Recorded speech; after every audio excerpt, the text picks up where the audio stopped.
ओम नमो भगवते वासुदेवाय। प्रस्तुत है श्रीमद् भगवत गीता का दूसरा अध्याय, श्लोक संख्या 51।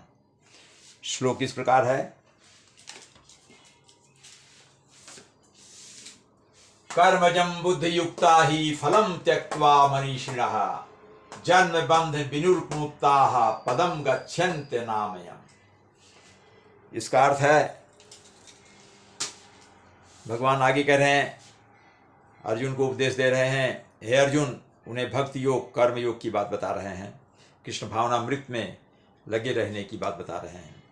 कह रहे हैं, हे अर्जुन, भगवत भक्ति जो है एक ऐसा साधन है, यही एकमात्र साधन है जिसमें लगे रह करके बड़े बड़े मनीषी लोग जो हैं कर्मों के फलों से मुक्त हो जाते हैं। बड़े बड़े मनीषी जैसे भक्तगण हैं, मुनि हैं, ऋषिगण हैं, इन्होंने अपने को भौतिक सुख से अलग कर लिया है। किस तरह से? इन्होंने भागवत भक्ति के माध्यम से, भक्ति योग के माध्यम से, बुद्धि योग के माध्यम से अपने को सांसारिक कष्ट से मुक्त कर लिया है, संसार के कर्म फलों से मुक्त कर लिया है और वे उच्चस्थ पद पर, मतलब भगवान के परम पद को प्राप्त किए हैं।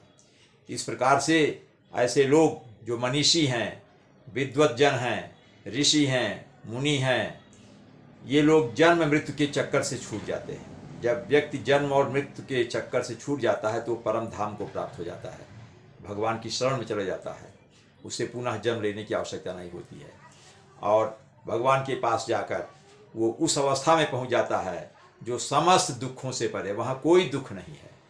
जो भगवान के परम पद को प्राप्त कर लिया, भगवान से जुड़ गया, तो उसे किसी भी प्रकार का भौतिक दैविक या जैविक किसी भी प्रकार का ताप नहीं होगा, कष्ट नहीं होगा। शब्दों का अर्थ देखते हैं।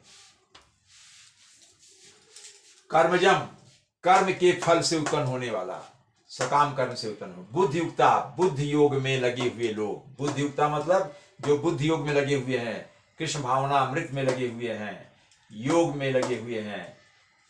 ही मतलब निश्चय ही, फलम फल को, त्यक्तवा छोड़कर, त्यक्तवा मीन्स छोड़कर, उसका त्याग करके, मनीषिणा विद्वान लोग, मनीषी लोग, ऋषि मुनि लोग।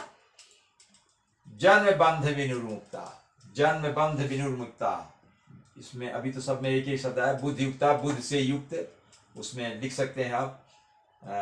बुद्धियुक्ता में कर्मजम देख लीजिए, कर्म जम, कर्म मतलब कर्म से उत्पन्न होने वाला, सकाम कर्म से उत्पन्न होने वाला जो फल है, जो भी है, अच्छा या बुरा। बुद्धि युक्ता, बुद्धि से युक्त, बुद्धि युक्ता, बुद्धि युक्ता, बुद्धि में जो युक्त है, जिसने बुद्धि में भगवत भक्ति में जो अपनी बुद्धि लगाया है, जिन्होंने भगवत भक्ति से युक्त है। ही मतलब निश्चय ही, फलम मतलब फल को, रिजल्ट को, उसका परिणाम, त्यक्तवा उसे छोड़कर, मनीषा मनीषी लोग, विद्वान लोग, ऋषि मुनि लोग। जन्म बंध निर्मुक्ता, जन्म बंध समास है यहां। जन्म बंध जन्म का बंधन, जन्म बंध है जन्म के बंधन से, जन्म मतलब जन्म और मृत्यु, सब समझ लीजिए, जन्म और मृत्यु के बंधन से। विनिर्मुक्ता, यहां भी समास है, विनिर्मुक्ता, विनिर्मुक्ता,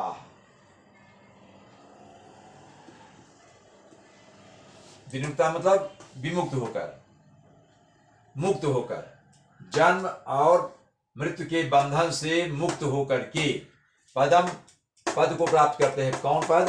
परम पद, भगवान का पद, भगवान की शरण में पहुंच जाते हैं। गच्छन्ति अनामयम, गच्छन्ति प्लस अनामयम, गच्छन मतलब जाते हैं, भगवान के परम पद को जाते, मतलब भगवान के परम पद को प्राप्त कर जाते हैं, कर लेते हैं। अनामय मतलब जहां किसी भी प्रकार का कष्ट नहीं है, अनामय मतलब कोई कष्ट नहीं हो। अनामयम, अनामयम में दो शब्द हैं,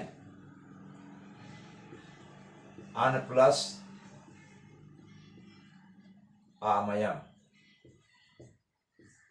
आम्यम का मतलब होता है कष्ट, अन मतलब नहीं, जहाँ कोई कष्ट नहीं है, मतलब बिना कष्ट के वहाँ रहते हैं, वहाँ कोई कष्ट नहीं, न भौतिक कष्ट है न दैहिक कष्ट है, किसी प्रकार का दैविक भी कष्ट नहीं है, कुछ नहीं, जो भगवान के परम पद को प्राप्त कर लेता है।